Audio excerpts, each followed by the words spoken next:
The True Story of Pocahontas. The Sailing Ship. May was a beautiful month in the land of the Algonquin Indians. There were tall trees and colorful flowers everywhere.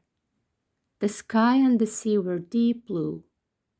Pocahontas was the favorite daughter of Chief Powhatan. She was an Indian princess.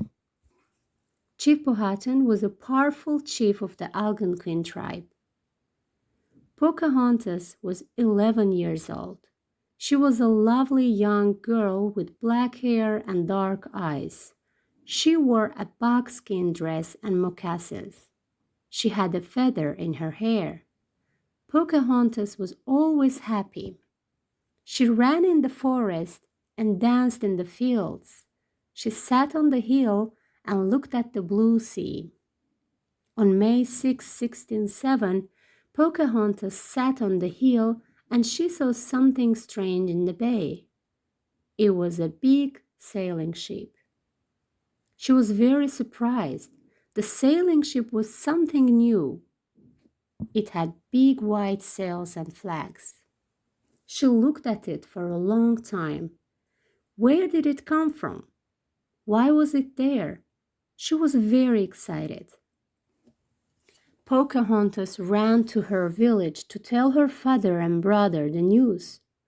"Father, father," she said, "there's a big sailing ship in the bay. It has white sails and colored flags." Her father, Chief Powhatan, was outside his longhouse. He was a tall man with long black hair. He wore the feathers of an Indian chief on his head.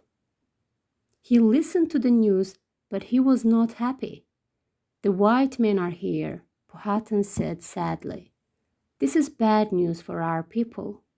There is no peace with the white men here." Nantakas was Pocahontas' brother. He was 18 years old. He was a strong Indian warrior. He looked at his sister and said, "In the past, the white people killed the Indians. They want to take our land." "Oh, Nantakas, let's go to see the white people. Let's go to see their big ship," said Pocahontas. "You can go to see them, but don't go near the ship. Stay far away. Be careful," said Powhatan. "Remember, Pocahontas, white men are dangerous." Nantakas and Pocahontas went to the river. There were many canoes near the river. They got into a small canoe. Then Nantakas paddled down the river to the bay.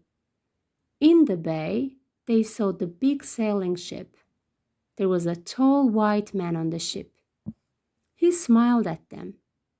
There were other white men too. They all looked at the small canoe and at the two Indians.